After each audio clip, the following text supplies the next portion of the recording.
Hello বন্ধুরা, আমাদের চ্যানেলে আবার সবাইকে স্বাগত। আশা করি তোমরা সবাই ভালো আছো। দেখো, তোমরা কচুরলতির নাম কম বেশি সবাই শুনেছো। এটা একটা অনেক দিনের পুরোনো রান্না। আজকে আমি কচুরলতি খুব সহজভাবে, সুন্দরভাবে, খুব সুস্বাদু যাতে খেতে হয় সেরকম করে দেখাবো। দেখো, সোনিয়া বাজার থেকে কিনে আনার পর খুব সুন্দরভাবে কীরকম লম্বা লম্বা করে কচুরলতিগুলো ছাড়িয়েছে। তো আঁশ ছাড়িয়ে এরকমভাবে সাইজ করে আমি কাটতে সব কেটেছে। কচুরলতির সবচেয়ে প্রধান জিনিস হলো জল দিয়ে ফুটিয়ে আগে জল ফেলে দেওয়া, নাহলে গলা চুলকাবে। চলো, নুন হলুদ দিয়ে আমরা এখন এটা ইন্ডাকশানে বসিয়ে দেবো। তারপর সেদ্ধ হয়ে গিয়ে জলটা ফেলে দিয়ে এটা আমরা রান্না করব। চলো সেই প্রসেসটা করা যাক। আগে নুন আর হলুদ দিয়ে দাও, একটু ধুয়ে নেব, ধুয়ে নুন আর হলুদ দিয়ে এটাকে আমরা বসাবো।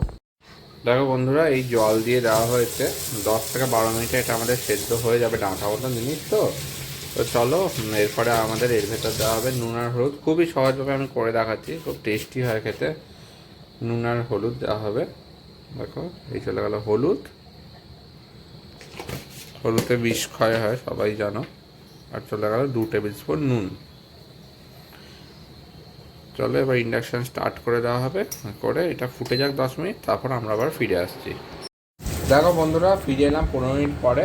দেখো, এটা পুরো সেদ্ধ হয়ে গেছে, প্রচুর জল ছেড়ে দিয়েছে, আর একটু ভেঙে ভেঙেও এসছে। যখন ভেঙে ভেঙে যাবে বুঝতে পারবে এটা রেডি। প্রচুর ধরাবো জল আমরা। আর আমরা এখানে কেটে কেটে পেঁয়াজ, রসুন আর কাঁচা লঙ্কা পেস্ট এখানে করা আছে। আমরা এটাকে ঘুরিয়ে নিয়েছি, মানে ওই বেটে নিয়েছি একটু। আর এখানে পেঁয়াজ আমি কীরকমভাবে কেটেছি দেখো, ছোটো ছোটো টুকরো করে। পেঁয়াজটা একটু বেশি লাগবে। তো দেখতেই পাচ্ছ কতটা মতন আছে, 10-15টা ডাঁটি আছে এখানে। তার জন্য 2টো পেঁয়াজ আমি দিয়েছি। তো 10-15টা ডাঁটি মানে পরে লম্বা লম্বা ডাঁটি, 10-15টা লম্বা লম্বা ডাঁটি, ওটাকে আমরা কেটে কেটে ছোটো করেছি, মানে ধরো 100 টুকরো হবে। তার জন্য আমরা 2টো পেঁয়াজ নিয়েছি। চলো, এই জলটা ঝরাবো, তারপর আমরা তেল দিয়ে কড়াইয়ের দিকে এগোবো। জলটা ঝরিয়ে নিয়ে ফিরে আসছি। দেখো বন্ধুরা, তেল আমাদের চলে এসেছে। এবার এখানে আমরা যে যে জিনিসগুলো দেবো, হলুদ গুঁড়ো, কাশ্মীরি মির্চ, ওরা আমার পার্সোনালি অপছন্দ, 1 চামচ শুকনো লঙ্কার গুঁড়ো, একটু জিরে গুঁড়ো, ওই যে দেখিয়েছিলাম তোমাদের সবাই, রসুন আর কাঁচা লঙ্কার পেস্ট,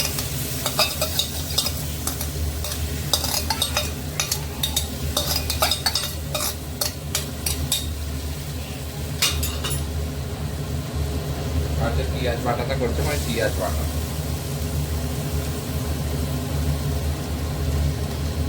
বাটা না পেঁয়াজ কুচি, সরি পেঁয়াজ কুচি।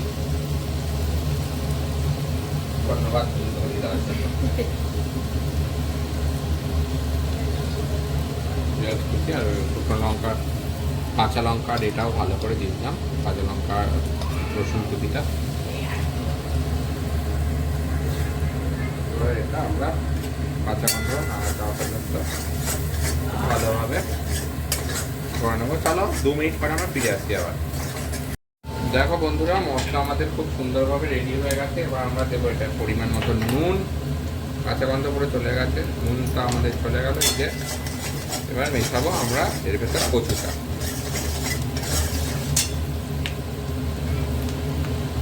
এই দেখো, আমাদের জল খানো কচু চলে এসেছে, এই চলে গেল কচু, কচুরলতি। কচুরলতি। এবার করবো আমরা মিক্স।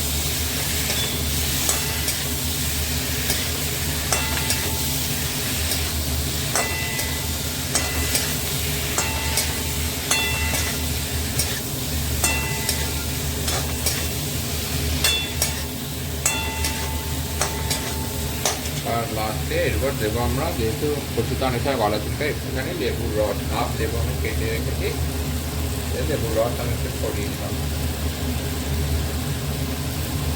তারাও 2 মিনিট পরে এটা রেডি হয়ে যাবে। আমরা ফাইনাল ফিগার নিয়ে তোমাদের কাছে ফিরে আসছি। দেখো বন্ধুরা, 2 মিনিট পরে আমরা ফিরে এলাম। রেডি হয়ে গেছে আমাদের কচুরলতি। তোমাদের বলে দিই, তোমরা কিন্তু এটা গোটা গোটা কিছু রাখবে না, ডাঁটার মতন। তোমরা কিন্তু একটু হলেও ভেঙে দেবে, নাহলে কিন্তু গলা চুল থাকার সম্ভাবনা আছে। দেখো, জলও পুরো টেনে গেছে, কি সুন্দর ফিগার হয়েছে। এই হলো আমাদের কচুরলতি, গ্রাম বাংলার একটা অথেন্টিক ডিশ। প্রচুর লোক এটা খেয়ে থাকে, খুব সুন্দর খেতে হয়। এরকমভাবেই তোমরা বানাবে। আর একটু কচুরলতি ঝাল ঝাল করে। ঝাল ঝাল করে, ঝাল অবশ্যই দেবে, লেবুটা অবশ্যই দেবে। কচুরলতি আশা করি একটা অতি অনেক দিনেরকার পুরোনো ডিশ তোমাদের শেখাতে পারলাম। তো তোমরা সবাই ভালো থেকো, পছন্দ হলে লাইক কমেন্ট শেয়ার করো। আর দাঁড়াও আমি তোমাদের এখন একটু তুলে দেখাই এটা অ্যাকচুয়ালি কেমন হলো দেখতে। সাদা জায়গায় তুলে বেশি ভালো বোঝা যায়। চলো পুরোটা পরে একটু সোনিয়া তুলে দেবে, আমি তোমাদের এটা তুলে দেখালাম। এই দেখো এরকম দেখতে লাগে, কি সুন্দর দেখতে লাগে, কি দুর্দান্ত কালার এসছে, খেতেও খুব টেস্টি আছে। আর একটা জিনিস, তোমরা যদি চাও আমাদের চিংড়ি মাছ দিতে পারো। চিংড়ি মাছ দিতে পারো, সেই আইটেমটা আমি একবার পরে করবো, তোমাদের দেখাবো। ততদিন তোমরা একটু ফলো করো, লাইক কমেন্ট শেয়ার করো। আশা করি তোমাদের এটা ভালো লেগেছে। তার আমি একটু আলোটা অন করি, তাহলে আর তোমরা ভালো করে এটা দেখতে পাই। দেখো এরকম হবে পুরো, ঠিক আছে? তো চলো আবার ফিরে আসবো কোনো নতুন কোনো রান্না নিয়ে। আমাদের পাশে থেকো, তোমাদের আমরা পাশে আছি। এখন আমরা টাটা, বাই বাই।